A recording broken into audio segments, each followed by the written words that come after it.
الحمد للہ وکفا وسلام علی عبادہ الذین اصطفیٰ خصوصاً علی محمد مصطفیٰ صلی اللہ علیہ وسلم وعلی آلہ واصحابہ اجمعین رب اشرح لی صدری ویسر لی امری واحلل عقدۃ من لسانی یفقہوا قولی۔ حضرات گرامی، آج ہمارا آخرہ سلسلے کا پروگرام نمبر 5 ہے اور آج انشاءاللہ قبر کا موضوع ڈسکس کریں گے اور اس کے بارے میں کچھ نہ کچھ قبر کے بارے میں اس موضوع کی اہمیت اور نبی کریم صلی اللہ علیہ وسلم اور صحابہ سے بعض اس کے بارے میں اقوال منقول ہیں، وہ ہم پچھلی دفعہ کچھ نہ کچھ شروع کر چکے ہیں، تو یہ اس لحاظ سے اس کا حصہ دوئم ہوا۔ اللہ سبحانہ و تعالیٰ قرآن کریم میں فرماتا ہے: اعوذ باللہ من الشیطان الرجیم، بسم اللہ الرحمن الرحیم، الہاکم التکاثر حتی زرتم المقابر، یعنی تمہیں غفلت میں مبتلا کر دیا، تمہیں مشغول کر دیا کثرت کے پیچھے بھاگنے نے، کہ بھئی میرا مال بڑھ جائے، میرا اثر و رسوخ بڑھ جائے، میری دنیا میں میرا ایک گھر تھا تو 2 ہو جائیں، اگر ایک بھی نہیں تھا تو ایک ہو، ایک سے دوسرا بنے، مزید زمین حاصل ہو، یہ ہو وہ ہو، بچے پڑھ جائیں، پھر بچوں کی نوکری لگ جائے، پھر بچے میں سیٹل کر دوں مرنے سے پہلے، طرح طرح کی فکریں ہیں۔ ٹھیک ہے، ہم ایسے بھی لوگوں کو جانتے ہیں جو ہر بچے کو الگ الگ گھر، اور جن صاحب حیثیت ہوتے ہیں وہ چاہتے ہیں یہ بات، ہر بچے کے لیے الگ گھر، الگ زمین، الگ کاروبار سیٹ کر کے جاؤں، یہ بھی چاہتے ہیں لوگ بہت سے، اور میں اس کو حرام نہیں کہہ رہا، لیکن اہم بات یہ ہے کہ اصل چیز سے غافل نہ ہو جائے آدمی۔ اللہ پاک فرماتا ہے کہ اکثر لوگ اس سے غافل ہو جاتے ہیں۔ الہاکم التکاثر حتی زرتم المقابر، حتیٰ کہ تم قبروں کو جا پہنچتے ہو، قبرستان پہنچ جاتے ہو، اس کی فکر ہی نہیں ہوتی۔ تو قرآن کریم میں 8 مقامات پر قبر کے لفظ سے جو مشتق الفاظ ہیں وہ آئے ہیں۔ 5 دفعہ القبور آیا ہے، ایک دفعہ قبرہ فاقبرہ اور المقابر آیا ہے۔ تو یہ 8 مقامات ہیں قرآن کریم میں۔ اس کے علاوہ بھی ایسی آیات ہیں جو موت کے بعد یا اس کے ساتھ ہی عذاب قبر کا صراحتاً ذکر کرتی ہیں، وہ ہم آگے تھوڑی دیر کے بعد انشاءاللہ دیکھیں گے۔ تو ہم اس سے پہلے موت کے مراحل اور اس کے بعد روح کا سفر آسمان تک اور پھر واپسی اور وہاں اس کی رجسٹریشن، یہ سارا کچھ ہم پڑھ چکے ہیں۔ تو آج انشاءاللہ بالفعل قبر میں جب پہنچ گیا دوبارہ انسان کا اصل، یعنی انسان کی روح جب قبر میں دوبارہ آ گئی تو پھر کیا معاملہ ہوتا ہے، تو اس میں پہلی سٹیج اسے کہا جاتا ہے ضغط القبر یا ضمۃ القبر، یعنی ہے جو قبر میت پر ڈالتی ہے یا اس کو بھینجتی ہے زور سے ایک دفعہ۔ ٹھیک ہے، اس کو آپ کہہ لیجئے کہ پریشر ہے، ضغط عربی زبان میں پریشر کو کہتے ہیں، تو ضغطۃ القبر بھی کہا جاتا ہے اس کو۔ اور یہ حدیث کی مختلف کتابوں میں یہ بھی، اور جو جتنے مراحل بھی میں آج انشاءاللہ ڈسکس کروں گا تو وہ حدیث کی بہت سی کتابوں میں تقریباً ساری ہی جو صحیح ستہ ہے ان سے اخذ کیا ہے میں نے، اور انشاءاللہ سب کی سب صحیح یا کم سے کم بھی حسن درجے کے احادیث ہوں گے انشاءاللہ، تو یہ پہلے ہی میں مینشن کر دیتا ہوں۔ تو ان کو ہم نے کمبائن کر کے یہ خلاصہ بنایا ہے۔ روایت میں آتا ہے کہ قبیلہ اوس کے سردار سیدنا سعد بن معاذ رضی اللہ عنہ، اور ان کو سید الاوس کہا جاتا ہے، وقت وفات رسول اللہ صلی اللہ علیہ وسلم تشریف لائے، جب وہ فوت ہونے لگے تو اللہ کے رسول تشریف لائے صلی اللہ علیہ وسلم، اور ان کا سر اپنے زانو مبارک پر رکھ لیا اور اللہ کے حضور دعا فرمائی: یا اللہ، سعد نے تیری راہ میں بڑی تکلیف اٹھائی، تیرے رسول کی تصدیق کی، اسلام کے حقوق ادا کیے، یا اللہ اس کی روح کے ساتھ ویسا ہی معاملہ فرما جیسا تو اپنے دوستوں کے ساتھ فرماتا ہے۔ جب وفات ہو گئی تو فرمایا: سعد کی موت پر رحمان کا عرش کانپ گیا ہے۔ یہ بخاری مسلم کی حدیث ہے، اور وہ بڑے لمبے چوڑے تھے، مگر جب جنازہ اٹھایا گیا تو لوگوں نے محسوس کیا کہ بہت ہلکا ہے۔ انہوں نے پوچھا اللہ کے رسول سے، عرض کیا: رسول اللہ کیا ماجرا ہے؟ تو فرمایا: سعد کا جنازہ فرشتوں نے اٹھا رکھا ہے۔ خود نبی صلی اللہ علیہ وسلم نے نماز جنازہ ان کی پڑھائی، دعائے مغفرت فرمائی، نماز کے بعد فرمایا: سعد کے جنازے میں 70,000 فرشتے شریک ہوئے ہیں۔ یہ بھی فرمایا کہ سعد کی روح کے لیے آسمان کے سارے دروازے کھول دیے گئے ہیں، جس سے چاہے داخل ہو جائے۔ جنت البقیع میں دفن ہوئے ابو سعید خدری رضی اللہ عنہ نے قبر کھودی تو کہا کہ مجھے اس قبر میں سے مشک کی خوشبو آ رہی ہے۔ خود نبی صلی اللہ علیہ وسلم نے اپنے دست مبارک سے ان کو قبر میں اتارا۔ میزبانان رسول کے سرخیل تھے، بدر سے لے کر خندق تک تمام غزوات میں ساتھ رہے تھے۔ جب ان کی قبر پر مٹی ڈالی گئی تو دیر تک اللہ کے رسول صلی اللہ علیہ وسلم وہیں موجود رہے اور سبحان اللہ فرماتے رہے۔ جب صحابہ نے دیکھا تو وہ بھی یہی کلمات دہرانے لگے۔ اس کے بعد آپ صلی اللہ علیہ وسلم نے اللہ اکبر فرمانا شروع کر دیا۔ صحابہ نے بھی پیروی کی۔ جب یہ ہو چکا تو انہوں نے عرض کیا یا رسول اللہ صلی اللہ علیہ وسلم آپ نے تسبیح و تحلیل کیوں کہی؟ تو ارشاد ہوا کہ تدفین کے بعد سعد کی قبر نے ان کو دبایا تھا، میں نے اللہ تعالیٰ سے دعا کی تو اللہ نے قبر کو ان پر فراخ کر دیا۔ اب یہ سارے فضائل کیوں، اور شہید بھی ان کو کاؤنٹ کیا جا سکتا ہے کیونکہ جنگ کے زخم سے ہی شہید وفات ہوئی، ان کی جب شہادت ہوئی۔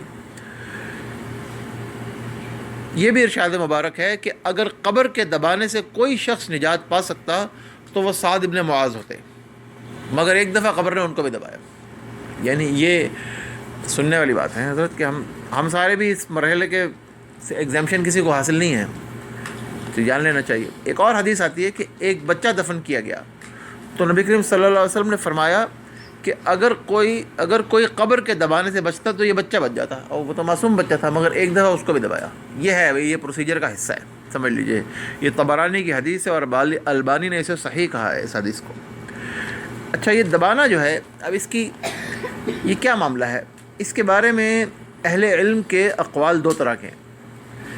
پہلا قول تو یہ ہے کہ ایک دفعہ تو قبر مومن کو بھی دباتی ہے اور زور سے ہی دباتی ہے، اور اگر صالح مومن ہو تو جلد ہی دبانا ختم ہو جاتا ہے اور پھر قبر کھل کر فراغ ہو جاتی ہے، اور اگر فاسق ہو تو دبانا زیادہ زور سے ہے اور طویل بھی، اس کے گناہوں کے حساب سے۔ غالباً یہ اس لیے کہ جو اس کے کچھ نہ کچھ گناہ ہیں ان کا کچھ نہ کچھ کفارہ وہ وہاں اس کی سزا اس کو فوری طور پر دبانے سے مل جائے۔ اور اس رائے کو بعض اہل علم نے اختیار کیا ہے، جس میں مفسر سعدی اور حکیم ترمذی اور سیوطی سے بھی ایک قول یہ والا نقل ہے۔ دوسرا قول جسے اکثریت نے اختیار کیا ہے، ٹھیک ہے، اس میں بڑے کبار علماء ہیں۔ جو دوسرا قول ہے وہ ایک حدیث سے ماخوذ ہے جو بیہقی نے اس مقام پر نقل کی ہے، لیکن اس کی سند میں تھوڑا سا ضعف ہے۔ بہرحال اگر ضعیف حدیث بھی ہو تو قول علماء سے تو اوپر ہی ظاہر ہے، ہو سکتا ہے، یعنی امکان تو ہے کہ وہ ٹھیک ہو، فی الواقع فرمایا ہو۔ بہرحال اسی جو بھی ہے معاملہ، اسی حدیث سے ہی علماء کی اکثریت نے اسی رائے کو اختیار کیا ہے۔ سیدہ عائشہ صدیقہ رضی اللہ عنہا روایت کرتی ہیں کہ میں نے عرض کیا یا رسول اللہ صلی اللہ علیہ وسلم، جب سے آپ نے منکر نکیر کی آواز کا، اور ابھی ہم پڑھیں گے منکر نکیر کی آواز کیسی ہوتی ہے، اور قبر کے دبانے کا ذکر فرمایا ہے، میرا تو کسی چیز میں دل ہی نہیں لگتا۔ یا فرماتی ہے کہ مجھے تو کوئی چیز اچھی نہیں لگتی اس دن کے بعد سے، اور بیچاری ڈر گئی، اتنی خوفزدہ ہو گئی کہ منکر نکیر بھی ایک خوفناک بلا ہے، پڑھیں گے ابھی۔ تو فرمایا نبی کریم صلی اللہ علیہ وسلم نے، اے عائشہ، بے شک منکر نکیر کی آوازیں مومن کی سماعت پر اس طرح ہلکی ہیں جس طرح آنکھوں پر سرما، جیسے سرما ہلکا ہوتا ہے، تو فرمایا مومن کی سماعت پر وہ اس طرح جیسے آنکھوں پر سرما۔ اور بے شک قبر کا دبانا مومن کے لیے ایسا ہے جیسے کوئی شفیق ماں جس کا بیٹا اس سے سر درد کی شکایت کرے تو وہ اس کے سر کو نرمی سے دباتی ہے، ٹھیک ہے۔ تو اس سے یعنی بہت زیادہ ٹھیک ہے، ڈرنا چاہیے لیکن اتنا پریشان بھی نہیں ہونا چاہیے، لیکن بہرحال یہ ایک مرحلہ ہے۔ آگے فرماتے ہیں اللہ کے رسول صلی اللہ علیہ وسلم، لیکن اے عائشہ، تباہی ہے اللہ کے بارے میں شک کرنے والوں کے لیے، وہ تو اپنی قبروں میں ایسے دبائے جاتے ہیں جیسے انڈے کو پتھر پہ کچلا جائے، ٹھیک ہے، یہ بھی سمجھ لیجیے۔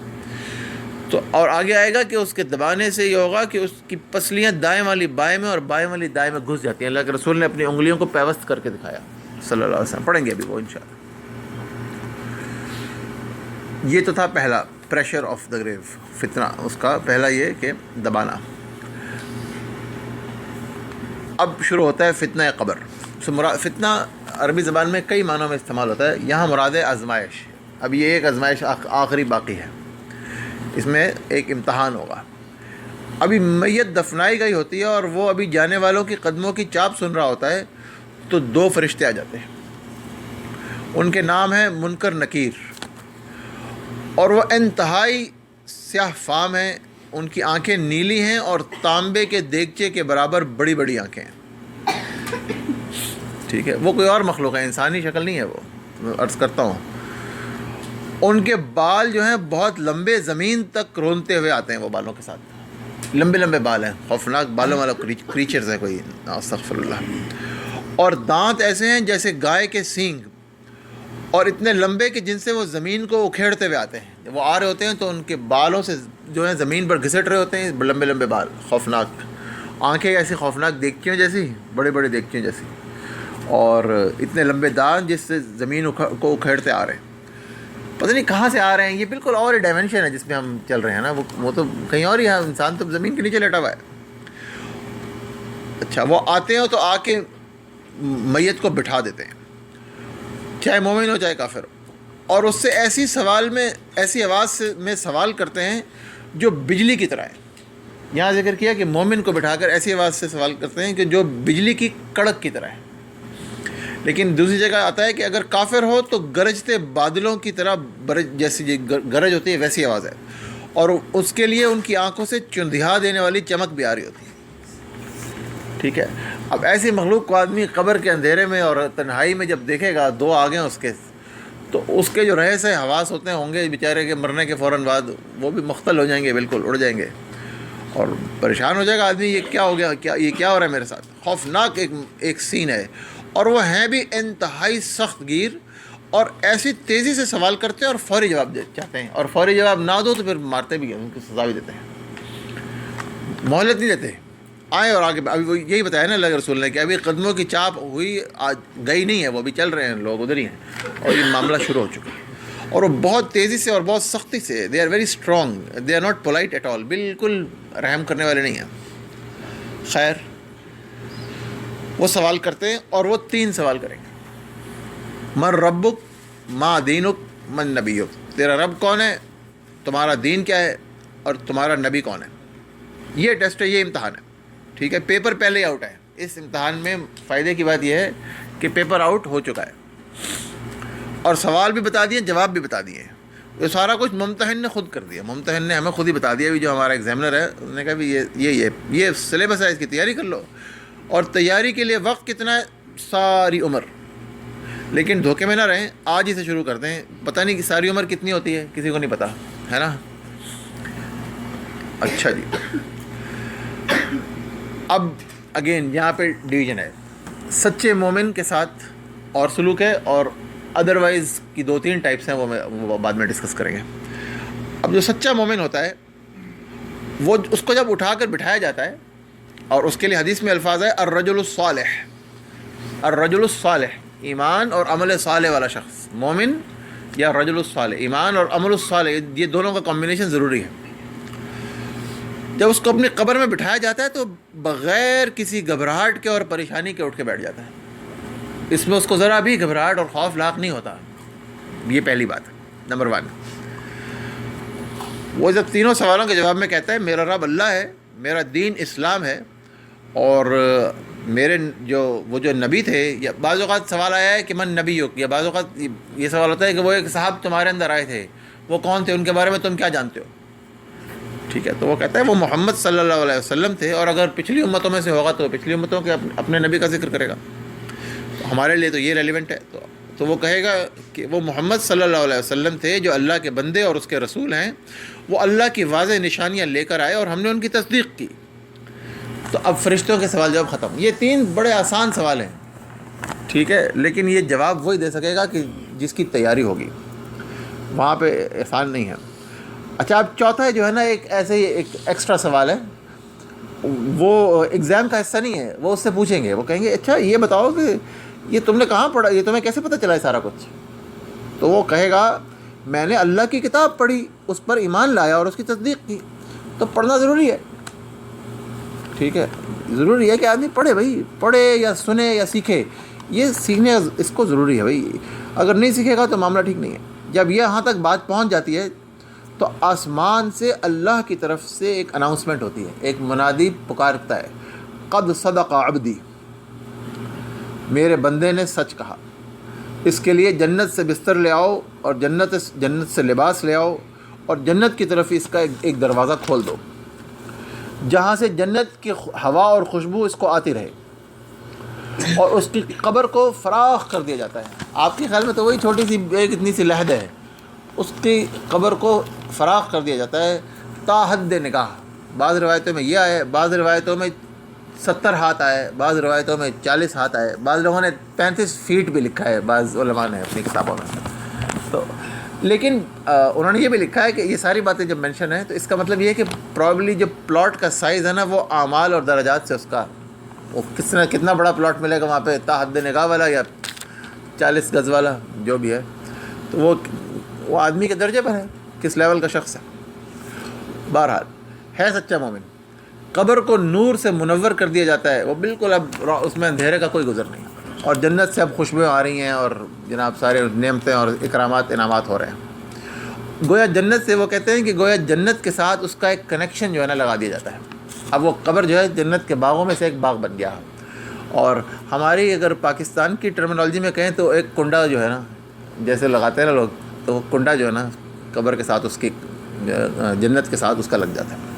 اس مقام پر رسول اللہ صلی اللہ علیہ وسلم نے یہ فرماتے ہوئے اس آیت کی تلاوت فرمائی, یثبت اللہ الذین آمنوا بالقول الثابت فی الحیات الدنیا وفی الآخرہ, کہ اللہ سبحانہ و تعالی ثبات عطا فرماتا ہے ایمان لانے والوں کو ایک مضبوط قول کے ساتھ دنیا کی زندگی میں بھی اور آخرت میں بھی.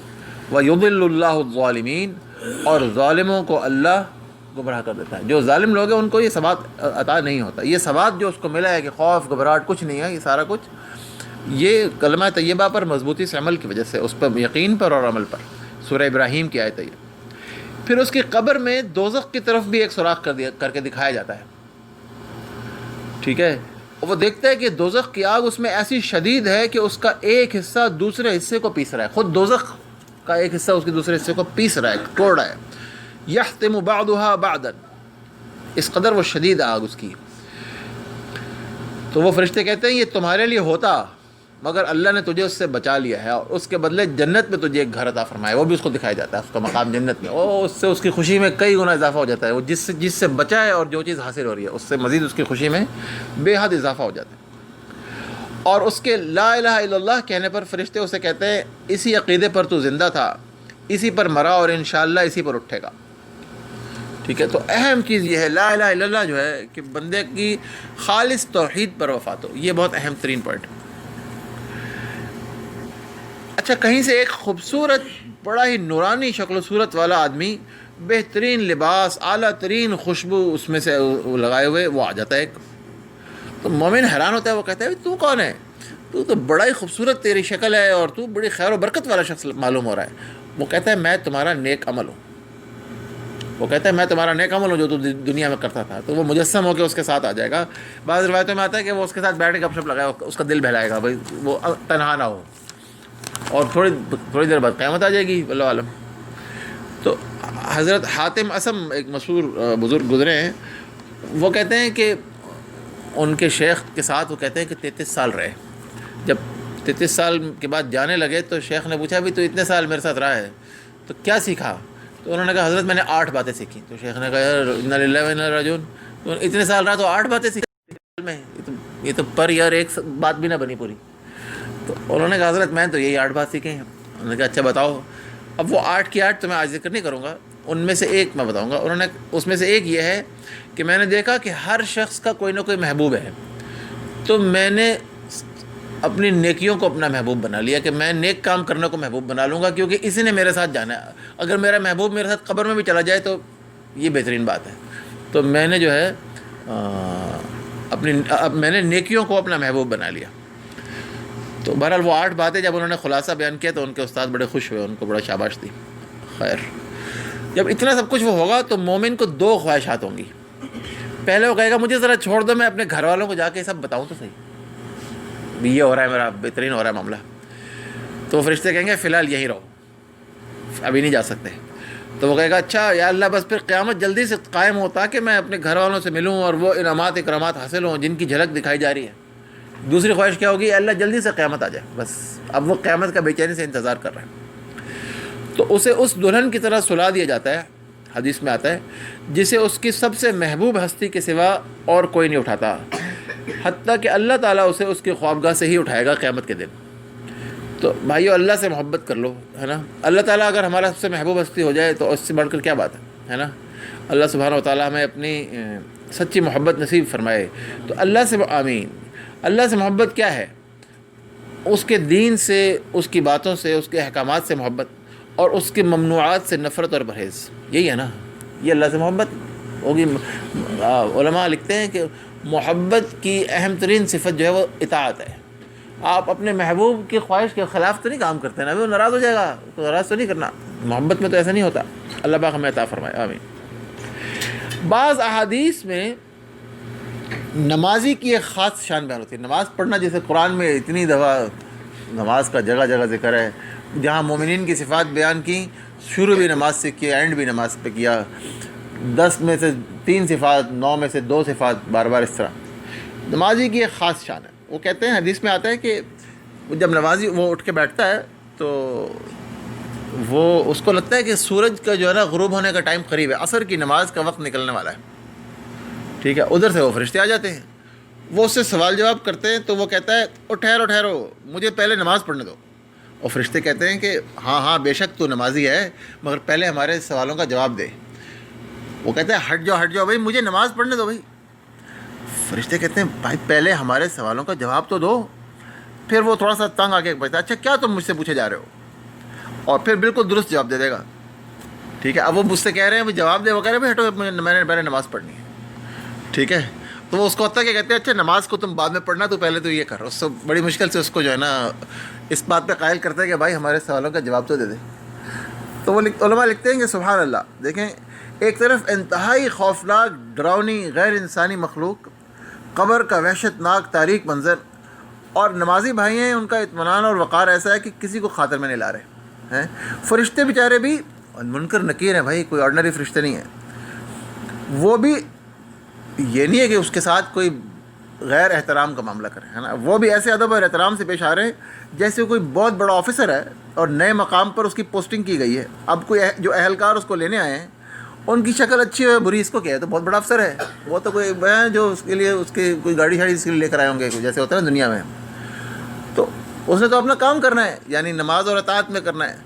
تو لیکن وہ بیچارے چاہ رہے ہیں کہ ضروری ڈاکیومنٹیشن تو بہرحال کرنی ہے نا بھائی، جو پروسیجر ہے اس سے تو گزرنا ہے نا، سوال جواب تو ہونا ہے. تو وہ جو ٹھپا شپا لگنا ہوتا ہے یہ وہ سارا کچھ، تو بالکل ایسا ماحول ہے کہ وہ کوئی بہت بڑی شے ہے، اور یہ بیچارے حالانکہ اتنے خوفناک منکر نکیر ہیں، یہ اس سے کہنا ہے بھائی ہمارے جواب دے دو، پھر کر لینا جو کرنا ہے.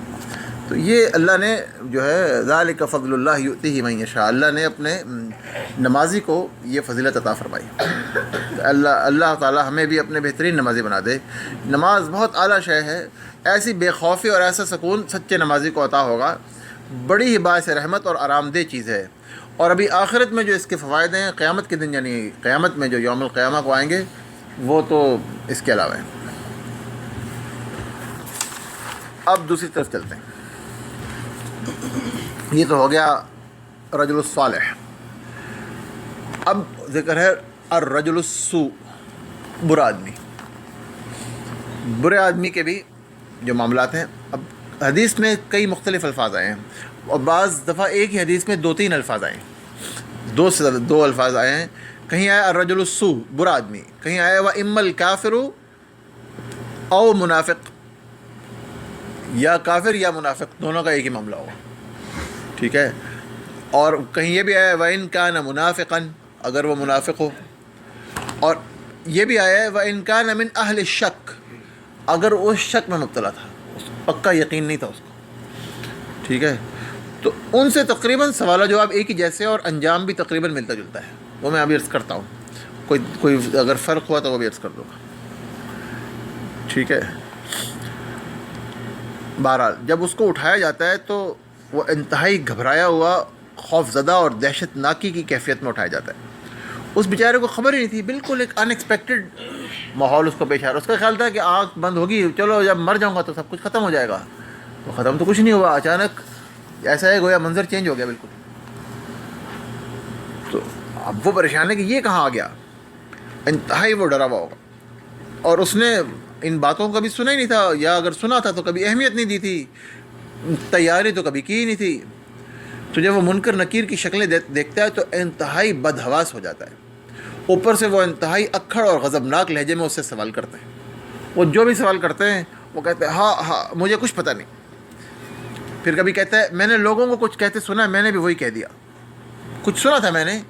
یہ چیزیں اہم چھوڑی ہیں, یہ کیا مذہبی لوگ کرتے تھے, ایسے ہوتا ہے نا. لوگ کہتے ہیں یار یہ جو مولوی ٹائپ لوگ ہیں نا, یہ اس طرح کے ایسے لوگ, تو نے حشر سے پہلے ہی حشر برپا, یہ بڑا کامن جملہ ہے سننے کو ملتا ہے. بھائی تم لوگ حشر سے پہلے ہی حشر برپا کیا رکھتے ہو, ابھی کوئی جینے کی بات کرو, مرنے کی باتیں کیوں کرتے رہتے ہو.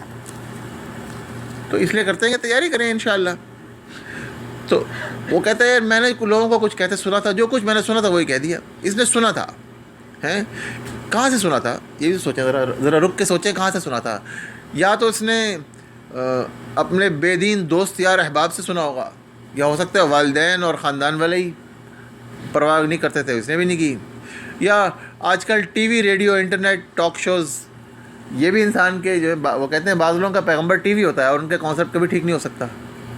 ٹی وی سے اور ان چیزوں سے الٹی سیدھی چیزیں ہی حاصل ہوتی ہیں. بہرحال تو اس طرح کے جواب دیتا ہے. وہ اس سے پھر کبھی وہ پوچھتے ہیں کہ وہ صاحب کون تھے, جو وہ ایک آدمی تھا جو آیا تھا, وہ کون تھا. وہ کہتے ہیں کون آدمی, کون آیا تھا, اس کو بیچارے کو خبر نہیں. پھر وہ اس کو بہت اس کے ساتھ برا سلوک کرتے ہیں. تو وہ کہتے ہیں میں نہیں جانتا بھائی, یہ تو میں نہیں جانتا. تو وہ منکر نکیر اس کو کہتے ہیں تو نے نہ خود سمجھا اور نہ ہی پڑھا. یا یہ بھی کہتے ہیں تو نے نہ اپنی عقل استعمال کی اور نہ ہی کچھ پڑھا. کچھ اپنی عقل سے ہی حقیقت کو پہنچ جاتا ہے, اس بارے میں سوچتا تو صحیح میں کون ہوں, کہاں سے آیا ہوں, مجھے کیوں پیدا کیا گیا ہے, اور پڑھتا قرآن اور حدیث پڑھتا. اس نے تو کہا تھا میں نے پڑھا ہے, کتاب اللہ پڑھی ہے, میں پڑھتا تھا. تو قرآن و حدیث کیوں نہیں پڑھا اس نے, وہ بھی نہیں کیا. اچھا, یعنی کسی سے سیکھا بھی نہیں اور قرآن و حدیث کو پڑھا بھی نہیں. تو جب یہ بات ہو جاتی ہے تو آسمان سے ایک پکارنے والا ندا دیتا ہے. وہ فرماتا ہے اس نے جھوٹ کہا. آپ دیکھیں گے رزلٹ ساتھ ساتھ ہی آ رہا ہے. آج کل کمپیوٹرائزڈ امتحان ہوتے ہیں نا, ادھر آپ کا امتحان ختم ہوا, ساتھ ہی رزلٹ آ گیا. ندا آتی ہے اس کے لیے آگ کا بچھونا بچھا دو اور آگ کا لباس اس کو پہنا دو, اور جہنم کی طرف ایک کھڑکی کھول دو تاکہ اس کی لو اور تپش اسے لگتی رہے. 3 ذرائع سے اوپر تلے اکٹھے اس کو آگ کا عذاب ملے گا. 3 یعنی 3 الگ لباس بھی, بستر بھی, اور اوپر سے جہنم کی کھڑکی بھی. پھر اس کی قبر تنگ کی جاتی ہے حتیٰ کہ اس کی پسلیاں ایک طرف کی دوسری طرف کی پسلیوں میں دھس جاتی ہیں, جیسے نبی کریم صلی اللہ علیہ وسلم نے اپنی دست مبارک سے انگلیوں کو یوں کر کے دکھایا. اور اس مقام پر اللہ کے رسول صلی اللہ علیہ وسلم فرماتے ہیں کہ یہ سورہ طٰہٰ کی آیت ہے, وَمَنْ أَعْرَضَ عَنْ ذِكْرِي, اور جس نے بے پرواہی اختیار کی, اعراض کیا میرے ذکر سے, میری یاد سے, فَإِنَّ لَهُ مَعِيشَةً ضَنْكًا, تو پس اس کے لیے ہے تنگ زندگی. یہ تنگی جو ہے نا, یہ قبر کی زندگی کا ذکر ہو رہا ہے. یہ دنیا کی زندگی بھی تنگ ہوگی, لیکن قبر میں مزید اس کو اتنی تنگ کر دی جائے گی کہ وہ اس کی پسلیاں آگے پیچھے ہو جائیں گی. وَنَحْشُرُهُ يَوْمَ الْقِيَامَةِ أَعْمَى, اور ہم اس کو اٹھائیں گے قیامت کے دن اندھا کر کے. نعوذ باللہ من ذالک. پھر ایک اندھا بہرا فرشتہ اس پر مقرر کر دیا جاتا ہے جو اسے لوہے کے ایک ایسے گرز سے مارتا ہے کہ اگر وہ پہاڑ پر مارا جائے تو وہ بھی مٹی بن جائے. ایسا وہ خوفناک گرز ہے. وہ حدیث میں آتا ہے کہ اس کے دونوں کانوں کے درمیان مارتا ہے, یعنی اس کے عین سر پہ مارتا ہے وہ اس گرز کو. اب ایسا گرز جو ہے جس سے پہاڑ بھی مٹی بن جائے. تو ہم لوگ یہ بات پہلے ڈسکس کر چکے ہیں غالباً دوسری کلاسز میں, کہ اب انسان یہ اس بات کو جانتا ہے کہ اس کائنات میں مادے کی بعض ایسی سٹیٹس ہیں. ایک گرز ہے جس سے انسان کو مار رہا ہے, کتنا بڑا ہوگا, اتنا نہیں بڑا ہوگا, حد سے حد ہے نا, اس اٹھا کے مار رہا ہے. تو اس کائنات میں مادے کی ایسی سٹیٹس ہیں بعض, جس کو نیوٹران سٹار کہتے ہیں. یہ ایسے میں ایک سائنٹیفک فیکٹ آپ کی دلچسپی کے لیے میں نے آپ کو اکثر لوگوں نے شاید سنا ہی ہوگا کہ اس کے ایک چمچ کا وزن، اگر ایک چمچ ہو تو اس کا وزن کتنا ہوگا؟ 10 بلین ٹن. ٹھیک ہے، یہ سائنس، آپ نیٹ پہ جائیں، نیوٹران سٹار ویٹ سرچ کر لیں، آپ کو مل جائے گا. کیوں ہے اس کے پیچھے پوری سائنٹیفک ایکسپلینیشن ہے. بہرحال اس میں ہم نہیں جاتے. تو وہ ایک چمچہ 10 بلین ٹن کا ہے. تو وہ گرز جو ہیں وہ اللہ کے لیے کیا مشکل ہے. اب ہم اس بات کو بہت آسانی سے سمجھ سکتے ہیں، لیکن یقین رکھیں کہ سمجھیں گے پھر بھی سچے اہل ایمان ہی. ہر شخص اس بات کو نہیں سمجھے گا. اللہ ہمیں سچا اہل ایمان بنا دے، آمین. اس گرز سے وہ اس کے کانوں کے درمیان یعنی سر میں ضربے لگاتا رہتا ہے. وہ ہر بار جب ضرب لگتی ہے وہ پورے کا پورا بیچارہ پھس کے مٹی بن جاتا ہے، اور پھر اسے دوبارہ زندہ کیا جاتا ہے، اور پھر یہی سلوک قیامت تک چلتا رہے گا. اس کو مار پڑتی رہے گی اس طرح سر میں، اور کیسی تکلیف ہوگی شدید اس کو. اور یہ بھی آتا ہے روایت میں کہ کافر پر قبر میں ایسے سانپ، بچھو اور اژدہے مسلط کیے جاتے ہیں، اور یہی چیز اہل شک کے لیے بھی آئی ہے، یہی سانپ، بچھو اور اژدہوں والی. اگر کافر ہو یا اہل شک ہو تو وہ اس قدر زہریلے ہیں کہ اگر ان میں سے ایک بھی اژدہا زمین پر پھونک مار دے تو زمین پر کبھی سبزہ نہ ہوگے. اور روایت میں آتا ہے کہ یا 70 یا 99 ایسے سانپ یا بچھو اس پر مسلط کیے جاتے ہیں. یہ بھی اگین اس کی پرابلی اعمال کے ساتھ ہوگا، کسی کے لیے 70، کسی کے لیے 99. اور وہ مسلسل اسے ڈستے اور تکلیف پہنچاتے رہیں گے حتیٰ کہ قیامت آ جائے گی.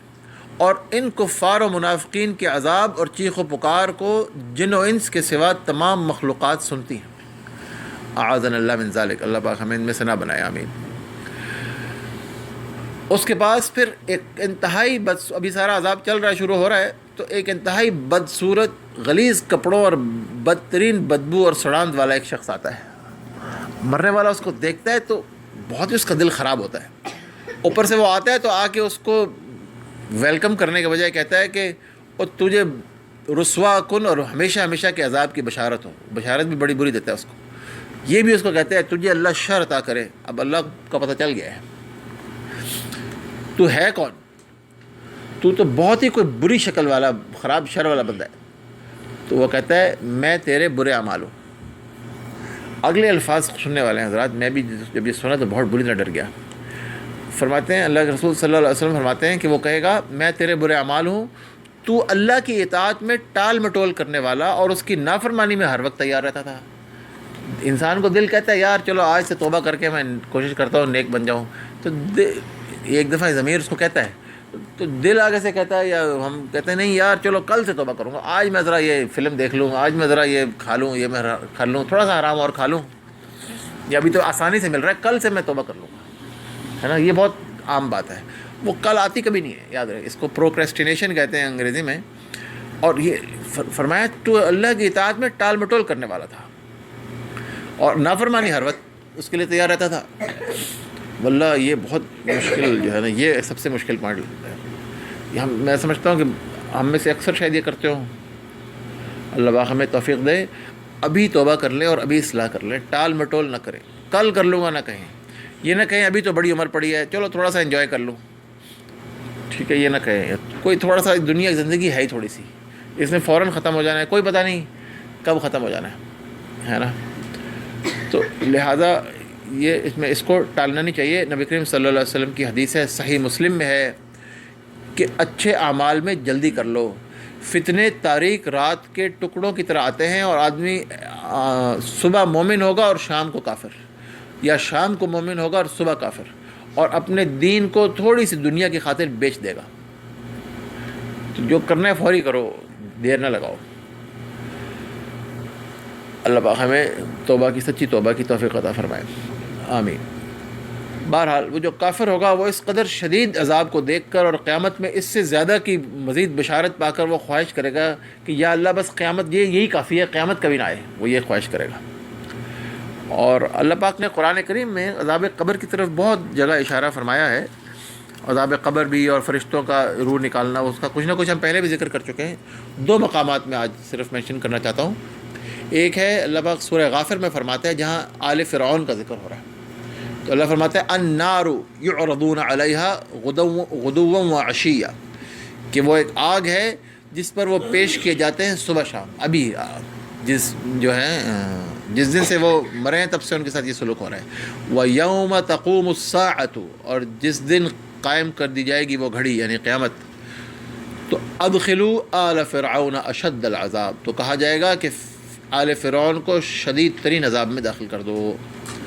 اور دوسری جگہ قوم نوح کا جہاں ذکر آیا ہے تو اللہ پاک فرماتا ہے مما خطیئاتہم اغرقوا، اپنے گناہوں کی وجہ سے وہ غرق کیے گئے. فادخلوا نارا، اور پس داخل کر دیے گئے آگ میں. تو یہ صریحاً جو ہے عذاب قبر کا ثبوت ان دو آیتوں سے، اور بھی آیتیں ملتا ہے. اب ایک اہم سوال ہے، کیا عذاب قبر مومن کو ہو سکتا ہے تو مومن، اس کو قبر کا عذاب ہو سکتا ہے؟ اس کا جواب ہے ہاں، اور اس میں کوئی اختلاف رائے بھی نہیں ہے. کیونکہ ہو سکتا ہے کہ ایک شخص مومن ہو، لیکن وہ ہو سکتا ہے کہ مومن ہو لیکن اس کے پاس گناہوں کی کثرت ہو، یا کوئی خاص قسم کے گناہ اور کوتاہیاں ہوں جو وہ کرتا ہو، اور توبہ کیے بغیر ہی مر گیا ہو، توبہ بھی نہیں کی، کچھ کام کرتا تھا اور اس سے توبہ کی توفیق نہ ملی اس کو. اس کے بارے میں بہت سی احادیث ہیں جو میں آج ابھی آپ کو سناؤں گا، اور اس کا ایک ثبوت یہ ہے کہ ایک صحابی تھے، اور نبی کریم صلی اللہ علیہ وسلم کے صحابی تھے، ان کو شراب کی حد لگی، ان پر شراب کی حد لگائی گئی، یعنی 40 کوڑے مارے جاتے تھے نبی کریم صلی اللہ علیہ وسلم کے زمانے میں، یا کوڑے یا چادروں کو لپیٹ کر جیسے اچھی طرح اس کو مارا، یا جوتوں سے مارا جاتا تھا. تو کسی نے ان کو کہا کہ اللہ اور تجھے رسوا کرے.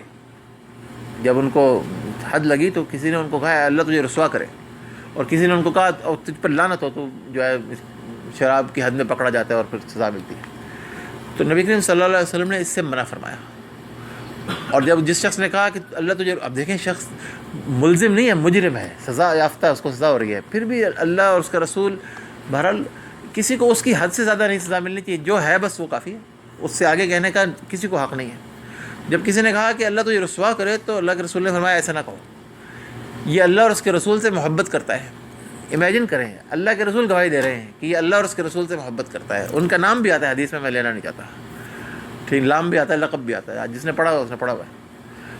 تو اللہ کے رسول فرماتے ہیں یہ اللہ اور اس کے رسول سے محبت کرتا ہے اور شراب کی حد میں پکڑے گئے، تو اٹ از پاسبل. بہرحال حد، وہ اس محبت کی وجہ سے اس حد سے وہ بچے نہیں ہیں، وہ ان کو لگی ہے. جو جرائم کرے گا، تو اس سے پتہ ہی چلتا ہے کہ ہمارے استاد تھے، وہ کہا کرتے تھے ایمان کوئی ایسپرین کی گولی نہیں ہے جو آپ نے 1975 میں کھا لی تھی، ٹھیک ہے، ایک دفعہ. وہ تو آپ نے ہر روز اس کے مطابق عمل کرنا ہے نا. جب عمل صالح اس کے مطابق ہوگا تو پھر وہ ایمان کے لیے وہ کچھ ہے. اب ایمان تو لائے ہوئے ہیں اور مانتے بھی ہیں، لیکن عمل میں اس کے خلاف کیے جاتے ہیں، تو پھر معاملہ اور ہے. یہ بات بہرحال. تو اب کن اسباب سے مومن کو عذاب قبر ہو سکتا ہے؟ متفق علیہ حدیث ہے، بخاری مسلم دونوں میں ہے. ہائیسٹ لیول آف یہ جو حدیث کی جو سند ہو سکتی ہے وہ اس کے ساتھ یہ حدیث ہے. نمبر 1 جو ہے، استغفر اللہ، العیاذ باللہ، سرکاری مال میں خیانت. نمبر 1 اس کا ریزن کیا ہے؟ سرکاری مال میں خیانت. ایک شخص تھا، نبی کریم صلی اللہ علیہ وسلم کا غلام تھا. اب دیکھیں کس ذات کا غلام ہے، یو کی ناٹ گیٹ ہائر دین دس. ایک غزوہ میں آپ کے ساتھ تھا، سواری سے کجاوا اتار رہا تھا کہ ایک ناگہانی تیر اسے آ کر لگا، دشمن کی طرف سے کہیں سے تیر آیا، اس کو لگ گیا، اس سے وفات ہو گئی اس کی. لوگوں نے کہا اس کو جنت مبارک ہو، شہادت مل گئی، بڑے خوش ہوئے لوگ، چلو جی شہید ہو گیا. نبی کریم صلی اللہ علیہ وسلم نے فرمایا ہرگز نہیں. اس ذات کی قسم جس کے ہاتھ میں میری جان ہے، وہ چادر جو اس نے خیبر کے دن مال غنیمت کی تقسیم سے پہلے لے لی تھی، مال غنیمت کی تقسیم سے پہلے اسے نہیں لیا جا سکتا. آپ جو کچھ آپ کو ملا ہے وہ آپ نے جمع کرانا ہے، پھر آپ کو وہ عطا کرے گا. جو اس کی ایک ترتیب ہے، اس سے پہلے لینا خیانت ہے. وہ چادر اس پر آگ بن کر شعلہ مار رہی ہے. جب یہ فرمایا آپ نے تو لوگ پریشان ہو گئے، اور ایک صحابی آئے، ان بیچاروں نے 1 یا 2 روایت میں آتے 1 یا 2 تسمے تھے ان کے پاس، کسی جوتی کا تسمہ تھا جو انہوں نے کو کہیں سے ملا تھا، انہوں نے جیب میں ڈال لیا. یہ کون سی چیز ہے؟ بعد میں بعض اوقات شرم آتی ہے اس کو کہ یہ جا کے میں تسمہ بھی جمع کراؤں گا، ہے نا، آگے سے مذاق ہی نہ اڑ جائے، ایسا نہ ہو جائے. تو وہ آگے اور انہوں نے کہا یا رسول اللہ یہ ایک تھا یا دو تھا، راوی کو بھول گیا ہے، تسمہ تھے یہ آپ رکھ لیتے. آپ نے فرمایا یہ آگ کا تسمہ ہے، یا آگ کے تسمہ ہے. سرکاری مال میں اس قدر جو ہے نازک ہے معاملہ. اور آج سب سے آسان جو ہے نا، وہ کہتے ہیں مال مفت دل میں بے رحم، اور سرکاری مال میں سب سے زیادہ آسانی ہے نا. میں آپ کو اس کی صرف ایک مثال دوں گا.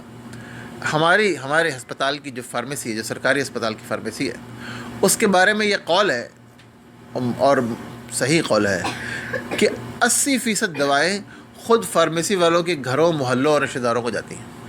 اللہ کے بندو، یہ حلال نہیں ہے. کس نے کس کو حلال کر دیا؟ اللہ معاف فرمائے. پتہ نہیں ہمارا کیا بنے گا، ڈاکٹروں کا کیا بنے گا. ہم بھی جس پہ نوازش اور نظر کرم ہوتی ہے دے دیتے ہیں نکال کے. ایسے کرتے ہیں نا ڈاکٹر لوگ بھی ایسے کرتے ہیں.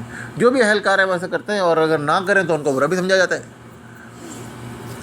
یہ دیکھ لیں، سرکاری مال میں یہ شہادت اس کی ہوئی ہے، اور اس کو جو ہے اس نے روک لیا ہے، اور بلکہ اس پر عذاب آ رہا ہے اس کا. یہ اور بھی اس میں یہ موضوع بڑا طویل ہے سرکاری مال کا، کبھی کریں گے انشاءاللہ. کہ اس میں تو نبی کریم صلی اللہ علیہ وسلم کے پاس ایک شخص تقسیم کے بعد لائی، ہم پڑھ چکے ہیں سیرت کے اس میں، کہ تقسیم کے بعد جب آپ نے ڈرایا تو ایک شخص لے کر آیا، تو آپ نے فرمایا اب میں نہیں اس کو قبول کرتا، جا قیامت کے دن لے کر آئیں. اب میں اس کو کیسے ڈیوائڈ کروں؟ ڈویژن تو پہلے ہونی تھی. اب اس کو وہ ایک چیز کو پوری لشکر پہ کیسے تقسیم فرماتے ہیں؟ تو آپ بہت ناراض ہوئے. اب کہتے ہیں فرمایا قیامت کے دن لے کر آئیں. پتہ نہیں اس بیچارے کا کیا بنا ہوگا. تو آج سرکاری مال سب سے تھا. ہر شخص چاہتا ہے کہ مجھے کوئی بڑا سرکاری عہدہ مل جائے تاکہ میں بھی جو ہے نا اپنا گھر بھر لوں. استغفر اللہ، استغفر اللہ، اللہ پاک بچائے. بعض صحابہ تھے وہ کہتے تھے کہ میرے جنازے میں کوئی ایسا شخص شریک نہ ہو کہ جس نے کبھی سرکاری نوکری کی ہے. خود تو اس کے پاس نہیں آئیں گے، انہوں نے کہا میرے جنازے میں کوئی ایسا شخص نہ آئے جس نے کبھی سرکاری نوکری کی ہے. استغفر اللہ. وہ اس حد تک بیچارے ڈرتے تھے اس چیز سے. حضرت عمر رضی اللہ عنہ لوگوں کو گورنر مقرر فرماتے تھے، صحابہ انکار کر دیتے تھے، کہتے تھے ہم نہیں بنتے. عہدے سے اتنا بھاگتے تھے، ہے نا. آج ہر شخص یہی چاہتا ہے کہ بھائی کچھ مل جائے، چلو تھوڑا سی ہماری جو ہے نا اولاد بھی کھائے گی، اولاد خود بھی حرام کھائیں گے، اولاد کو بھی حرام کھلائیں گے. بہرحال پوائنٹ نمبر 2 اور 3 کے بارے میں ایک حدیث ہے. یہ ہے چغلی لگانا اور پیشاب سے احتیاط نہ کرنا. نبی کریم صلی اللہ علیہ وسلم 2 قبروں کے پاس سے گزرے. آپ نے فرمایا ان دونوں کو عذاب ہو رہا ہے، اور کسی بڑی بات پر نہیں ہو رہا. اور علماء نے لکھا ہے کہ یہ ہیں تو گناہ کبیرہ، لیکن مراد یہ ہے اللہ کے رسول کی صلی اللہ علیہ وسلم کی کہ کوئی ایسی چیز نہیں تھی جس سے وہ آسانی سے بچ نہ سکتے ہیں. آسانی سے اس سے وہ بچ سکتے تھے. پھر فرمایا کہ ان میں سے ایک چغلیاں لگاتا پھرتا تھا، یعنی لوگوں کی باتیں ادھر سے ادھر کرتا تھا، ہے نا. وہ اس کی برائی ادھر کر رہا ہے، اس کی برائی ادھر کر رہا ہے. بعض لوگوں کو یہ عادت ہوتی ہے، یہ بہت ہی بری عادت ہے. برائی دیکھو تو خاموش ہو جاؤ، چپ کر جاؤ، پی جاؤ. ٹھیک ہے، کسی کی برائی کو ادھر سے ادھر لگانا اچھی بات نہیں. ایک چغلیاں لگاتا پھرتا تھا، اور دوسرا اپنے پیشاب سے احتیاط نہیں کرتا تھا. صحیح بخاری کی حدیث ہے یہ. اچھا جی، یہ تو تھے 3 پوائنٹ. اچھا، پوائنٹ نمبر 4، 5، 6 اور 7 جو ہے وہ ایک طویل حدیث ہے، وہ میں آپ کو سناتا ہوں. ٹائم ہو رہا ہے میرا خیال ہے ہمارے پاس ابھی. حضرت سمرہ بن جندب رضی اللہ عنہ وہ فرماتے ہیں کہ یہ حدیث ہے، اور فرماتے ہیں کہ نبی کریم صلی اللہ علیہ وسلم نے جب نماز پڑھ لیتے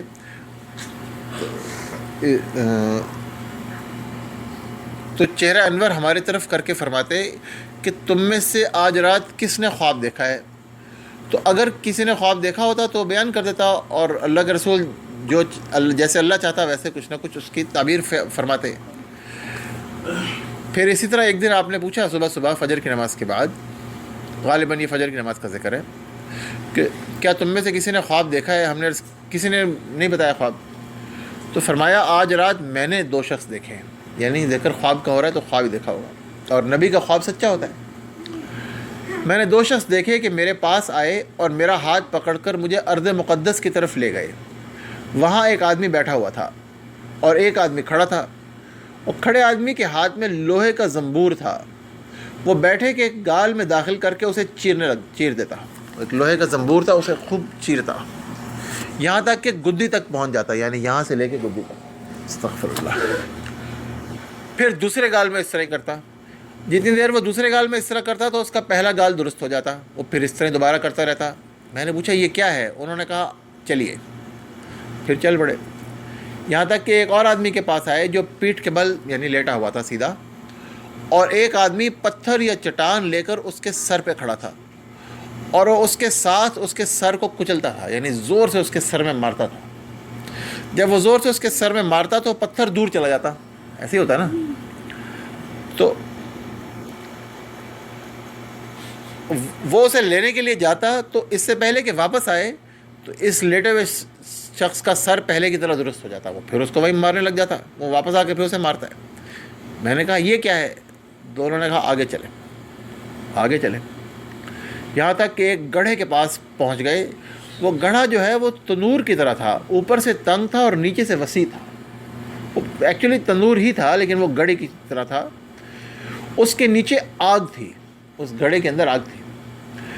جب وہ بلند ہوتی، وہ اتنی جب سخت اور تیز ہوتی اور اونچی ہوتی تو لوگ بھی اوپر آ جاتے اور اس سے نکلنے کے قریب ہو جاتے مگر نکلتے نہیں. اور جب وہ نیچے آ جاتی تو وہ بھی نیچے چلے جاتے. میں نے پوچھا یہ کہ اچھا.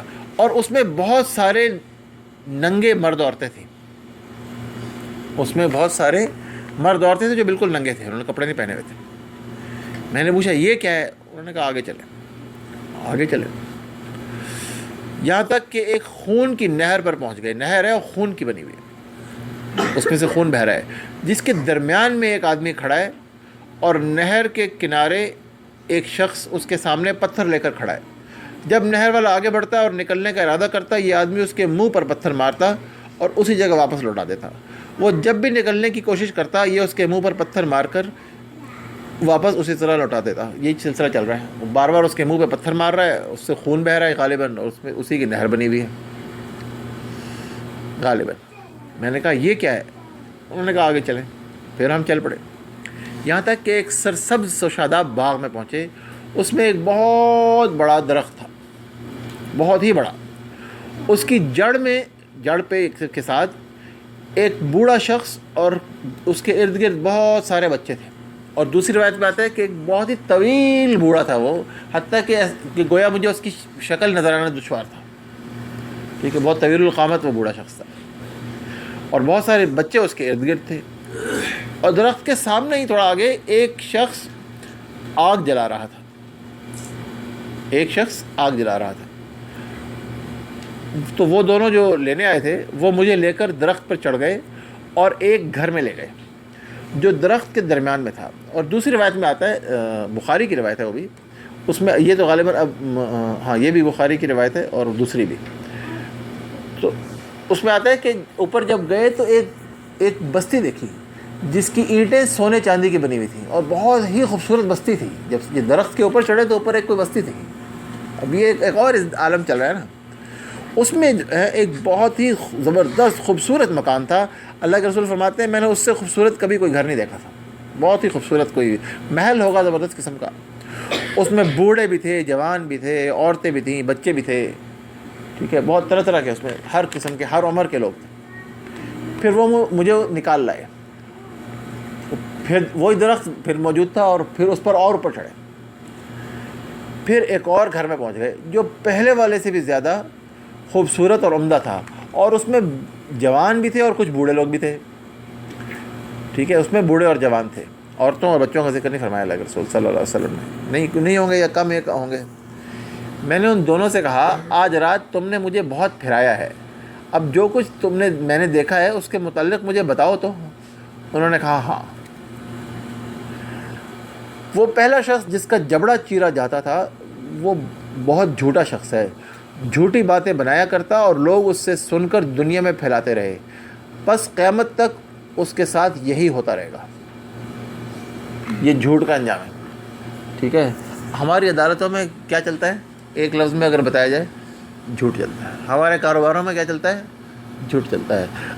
فیس بک اور واٹس ایپ پہ بے شمار باتیں لوگ بغیر کنفرم کیے آگے سے آگے پہنچاتے رہتے ہیں نا. حالانکہ آدمی کے گناہگار ہونے کے لیے، جھوٹا ہونے کے لیے یہ بات کافی ہے کہ جو بات کنفرم نہیں ہے اس کو آگے پھیلا دے، ہے نا. تو یہ CNN BBC انٹرنیٹ زیادہ تر اس میں وہ کہتے ہیں کہ سوائے وقت اور تاریخ کے اس میں کوئی سچائی نہیں ہوتی، ہر چیز جھوٹی اس میں ہوتی ہے نا. تو یہ چلتا ہے اور اس پہ پرواہ نہیں کرتے لوگ. گوئبلز ایک بڑا مشہور ہٹلر کا وزیر تھا، وزیر اطلاعات تھا. وہ کہتا تھا جھوٹ بولو، اتنا بولو کہ لوگ اس کو بالآخر سچ مان لیں، اور یہ بالکل اس پر آج پوری دنیا میں اس پہ عمل ہو رہا ہے۔ یہ جھوٹ اتنا بڑا گناہ ہے، لیکن ظاہر ہے اس گوبلس کو کیا پتا ہے بیچارے کو کہ گناہ ثواب کیا ہوتا ہے، تو ہر چیز پہ جھوٹ چلتا ہے، فل ٹائم جھوٹ چلتا ہے۔ جو جتنا بڑا ہے اتنا ہی جھوٹا ہے، جو جتنا بڑا ہے عہدے میں اور مقام میں اتنا ہی بڑا وہ جھوٹا ہے۔ ہمارے وطن عزیز میں بھی آج کل یہی چل رہا ہے نا، کچھ قصہ آپ دیکھ ہی رہے ہوں گے، فالو کر رہے ہوں گے۔ بہرحال یاد رکھیں 3 آدمی ہیں، ویسے برصغیر تذکرہ یاد آ گیا، 3 آدمی ہیں جن کی طرف قیامت کے دن اللہ سبحانہ و تعالیٰ نظر بھی نہیں کرے گا، ان کو دیکھنے سے بھی انکار کر دے، یعنی ان کے اوپر اللہ کا غضب اتنا شدید ہوگا کہ ان کو دیکھنا بھی پسند نہیں کرے گا۔ سب سے پہلے ذکر آتا ہے جھوٹا حکمران، دوسرے نمبر پہ آتا ہے بوڑھا زانی۔ بھئی تو حکمران ہے، تجھے کس کا ڈر مارا ہوا ہے، پھر بھی جھوٹ بولے جا رہا ہے۔ دوسرا بوڑھا ہو گیا پھر بھی زنا کیے جا رہا ہے۔ تیسرا متکبر فقیر، مفلس ہے، پیسے بھی کوئی نہیں ہے، یعنی مال و دولت بھی نہیں ہے، پھر بھی تکبر میں پڑا ہوا ہے، یعنی بغیر کسی وجہ کے جو اگر کیا جائے تو وہ ہائٹ ہے، وہ الٹیمیٹ لمٹ ہے، اللہ پاک اس کی طرف دیکھے گا بھی نہیں۔ یہ بہت اللہ کے رسول نے بہت بری طرح ان کا ذکر کیا، اس میں سب سے پہلے جھوٹا شخص، جھوٹا حکمران۔ بہرحال یہ باتیں لوگ پڑھتے نہیں ہیں نا، ان کو پتہ نہیں ہے بیچاروں کو، کیا کریں، پڑھتے ہیں تو مانتے نہیں ہوں گے۔ بہرحال جس کو آپ نے دیکھا اس کا سر کچلا جاتا ہے، تو اس آدمی کو حفاظ کرام ذرا غور سے سن لیں، اس آدمی کو اللہ تعالیٰ نے قرآن مجید سکھایا، لیکن وہ رات کو سو جاتا ہے اور دن میں اس پہ عمل نہیں کرتا۔ رات کو سو جاتا ہے اور دن میں اس پہ عمل نہیں کرتا، رات کو بھی قرآن نہیں پڑھتا اٹھ کے اور دن میں اس پہ عمل بھی نہیں کرتا۔ تو جو آپ نے ملاحظہ فرمایا اس کے ساتھ قیامت تک وہی ہوتا رہے گا۔ اور جن کو آپ نے اعاذنا اللہ من ذالک، اللہ پاک ہمیں اس سے بچائے، ہم سب کو انشاءاللہ آمین۔ جن کو آپ نے تندور میں دیکھا وہ زناکار لوگ تھے، جو لوگ زنا کیا کرتے تھے وہ تھے۔ اور جس کو آپ نے نہر میں دیکھا، وہ خون والی نہر میں، وہ سود کھانے والا شخص تھا، سود خور تھا۔ تو علماء لکھتے ہیں کہ یار آج ہمارا یہ حالات ہے لوگوں کے کہ وہ سود کو حلال کرنے کے لیے فتویٰ شاپنگ کرتے ہیں، بھئی کہیں سے کوئی فتویٰ لو، یہ کسی طرح اس کو حلال کرا لو تو چلو ہم کھا لیتے ہیں، یہ اس کو استعمال کر لیتے ہیں، سود کو ہلکا سمجھتے ہیں۔ اور حالانکہ صریح حدیث ہے کہ قیامت کے قریب لوگ سود کا نام بدل کر اس کو حلال کر لیں گے، ٹھیک ہے۔ اور سود ان 2 گناہوں میں سے ایک ہے جس کے خلاف اللہ اور اس کے رسول کا اعلان جنگ ہے۔ ایک گناہ کے خلاف قرآن کریم میں ایک ہی گناہ پر اللہ نے کہا ہے کہ اعلان جنگ ہے، فَأْذَنُوا بِحَرْبٍ مِّنَ اللَّهِ وَرَسُولِهِ، ٹھیک ہے۔ کفار پہ ہے، ارتداد پہ ہے اور چیزوں پہ ہے، لیکن گناہوں میں سے جو ہے سود وہ گناہ ہے جس پہ اللہ نے جنگ فرمایا ہے۔ اور حدیث میں آتا ہے کہ جس نے اللہ کے ولی سے جنگ کی، دشمنی کی، اللہ اس کا دشمن ہے، ٹھیک ہے، اللہ کی طرف سے اس کو اعلان جنگ ہے۔ تو اتنا بڑا سود گناہ ہے، لیکن مومنوں پہ آج حلال ہو گیا تقریباً، نعوذ باللہ من ذالک۔ اور حضرت عمر فاروق اعظم کا قول ہے کہ میں اس سود سے بچنے کی خاطر اس چیز کو بھی چھوڑ دیتا ہوں جس کے میں سود کا شک بھی ہو، بجائے اس کے کہ آخری حد تک جائیں کہ بھئی چلو کوئی بات نہیں شاید نہ ہی ہو، کھا لوں، الٹا معاملہ ہے، اس سے ایسے بچتے ہیں۔ بہرحال ہمارا موضوع نہیں ہے، مگر سود ایسی چیز ہے، اس کو بھی عذاب قبر ہو رہا ہوگا۔ بہرحال یہ وہ 4 ٹائپس آف پیپل ہیں کہ جن کو اہل ایمان ہیں، مومن ہیں، کلمہ گو ہیں، اور لیکن ایسے بڑے گناہوں کو کر رہے ہیں تو اس پر ان کو سزا ملے گی۔ پھر انہوں نے کہا جس بوڑھے شخص کو آپ نے درخت کی جڑ میں دیکھا وہ حضرت ابراہیم علیہ السلام تھے، اور ان کے ارد گرد جو بچے تھے وہ لوگوں کی اولاد تھی۔ اور بخاری کی دوسری روایت میں آتا ہے کہ یہ وہ بچے تھے جو فطرت پہ مرے تھے، یعنی بالغ ہونے سے پہلے جو بچے چھوٹی عمر میں فوت ہو گئے تھے ان کا ذکر ہو رہا ہے۔ اور وہاں پہ روایت میں آتا ہے کہ مسلمانوں میں سے کسی نے پوچھا کہ یا رسول اللہ صلی اللہ علیہ وسلم، اور مشرکوں کی اولاد کا کیا ہوگا؟ مشرکین کے بچے بھی تو مرتے ہیں اس طرح، تو آپ نے فرمایا اور مشرکین کی اولاد بھی، وہ بھی اس میں شامل ہے۔ صحیح بخاری کی روایت۔ اچھا وہیں پر میں نے ایک چیز آپ کو بتانا بھول گیا کیونکہ وہ دوسری روایت میں ہے، چلو آپ سے میں عرض کرتا ہوں، ہاں چلے سنا دیتا ہوں۔ وہ کہتے ہیں کہ وہاں آپ نے کچھ لوگوں کو دیکھا کہ جن کا آدھا جسم تو بہت خوبصورت تھا، ایسا خوبصورت جیسا کبھی کسی نے دیکھا ہو، حد ترین بے حد خوبصورت تھا، اور آدھا جسم ایسا بدصورت جیسا کبھی کسی نے نہ دیکھا ہو۔ دونوں ایسے تھے جو کبھی کسی نے دنیا میں اتنے خوبصورت اور اتنے بدصورت جسم نہیں دیکھے، آدھے ایسے اور آدھے ویسے ہیں۔ تو پھر وہ دیکھتے ہیں کہ سامنے ایک نہر تھی جس کا پانی بالکل سفید تھا، بہت خوبصورت پانی تھا، صاف ستھرا پانی تھا. وہ گئے اور جا کے اس میں کود گئے، اور جب واپس آئے تو ان کی بدصورتی جا چکی تھی اور وہ پوری طرح خوبصورت ہو چکے تھے. یہ ایک چیز اور آپ نے وہاں دیکھی تھی. تو ان کے بارے میں فرشتوں نے بتایا کہ جن کا آدھا بدن خوبصورت اور آدھا بدصورت تھا، یہ وہ لوگ ہیں جنہوں نے اچھے کام بھی کیے اور برے بھی.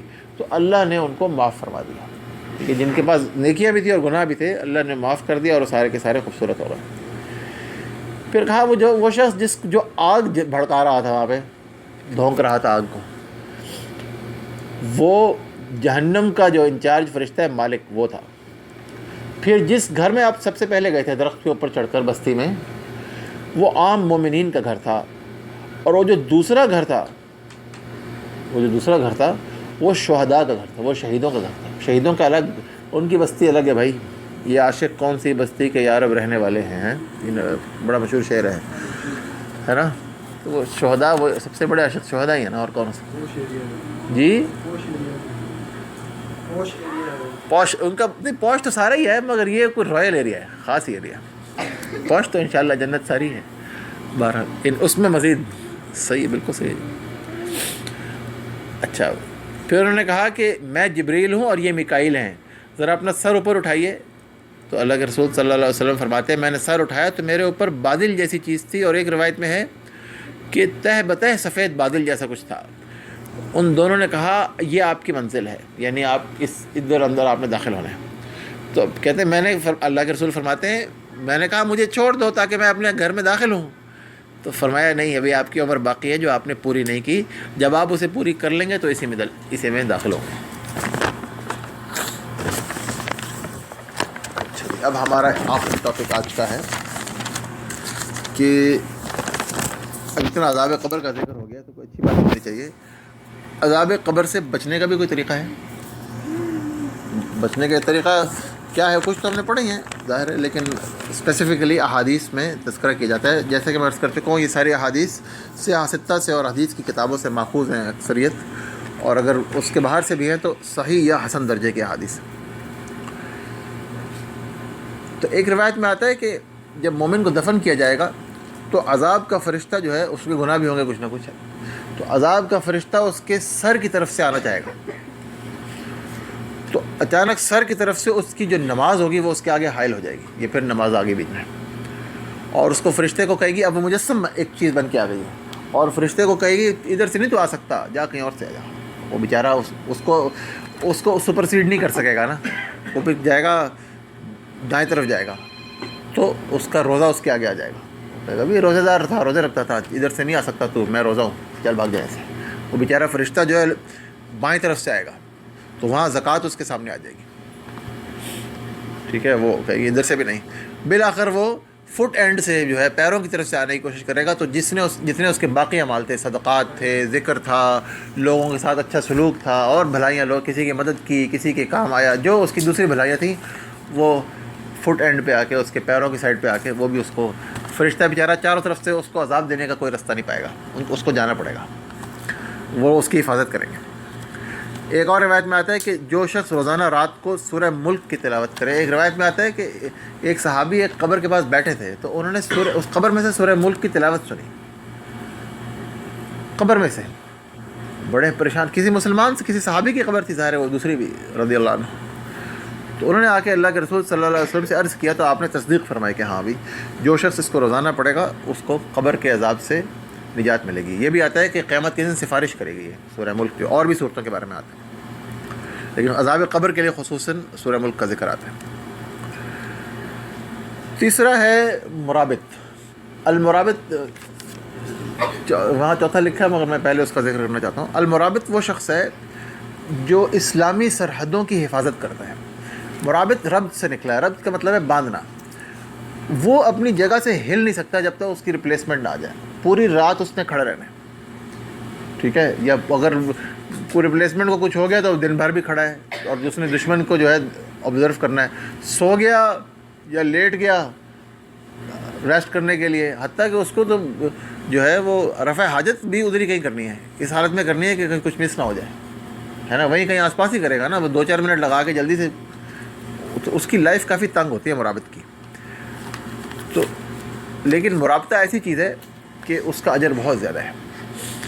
تو اس کے بارے میں حدیث میں آتا ہے, یہ غالباً ترمذی کی حدیث ہے, کہ اگر اسی حالت میں اس کو موت آ جائے نا تو وہ بڑا ہی خوش قسمت آدمی ہے, کہ اگر اسی حالت میں اسے موت آ جائے تو قیامت تک اس کے اعمال جاری رہتے ہیں. وہ قیامت تک اب کاؤنٹ ہوتا ہے کہ مرابطے میں ہی ہے.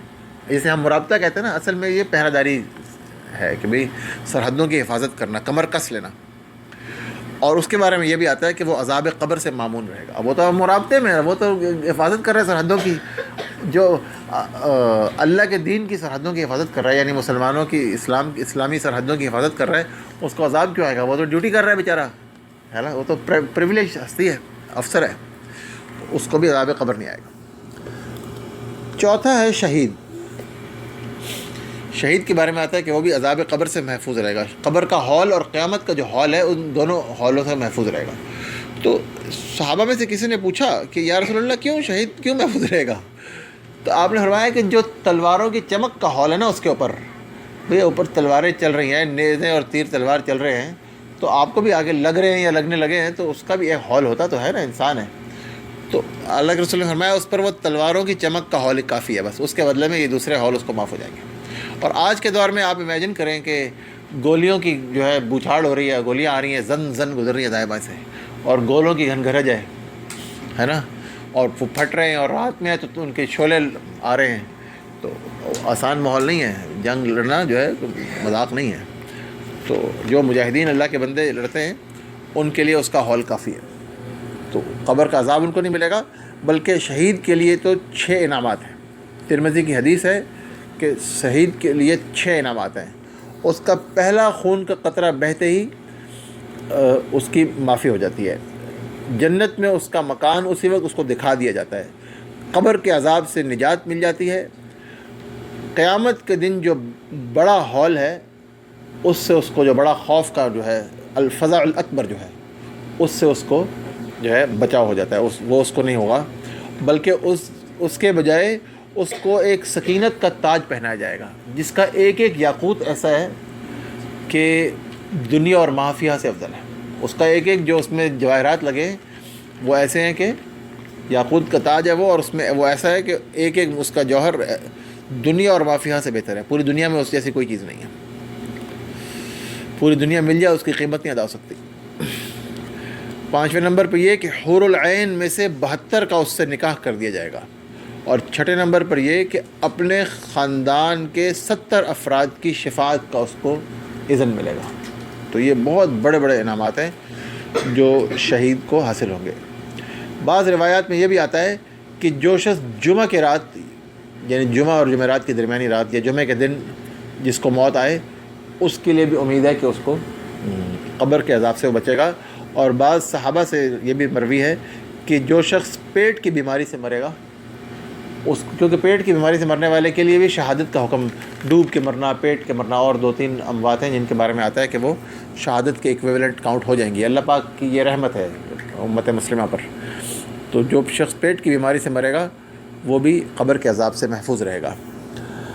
آخر میں اللہ کے رسول صلی اللہ علیہ وسلم نے حکم فرمایا ہے کہ تشہد کے بعد 4 چیزوں سے پناہ مانگا کرو. ٹھیک ہے, اللہ کے رسول کی ایک خواہش تھی کہ ہر آدمی جب نماز پڑھے تو تشہد کے بعد, یعنی درود شریف پڑھتے ہیں نا, تو درود شریف کے بعد یہ ایک دعا ہے جو اللہ کے رسول نے سکھائی, ہر شخص کو پڑھنی چاہیے.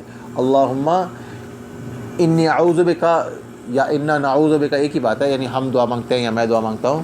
من عذاب القبر ومن عذاب جہنم ومن فتنة المحیا والممات ومن شر فتنة المسیح الدجال. ان 4 چیزوں سے اللہ کے رسول نے فرمایا کہ میں چاہتا ہوں کہ 4 چیزوں سے اللہ سے پناہ مانگا کرو, 4 چیزوں کے خلاف تشہد کے بعد. اللہ سبحانہ و تعالیٰ تمام عذابوں سے اور برائیوں سے محفوظ رکھے, ان سے ہمیں ایک ایگزیمشن عطا فرما دے, سعادت کی زندگی اور شہادت کی موت عطا فرمائے. آمین برحمتک یا ارحم الراحمین. سبحانک اللہم و بحمدک نشہد ان لا الہ الا انت نستغفرک و نتوب الیک.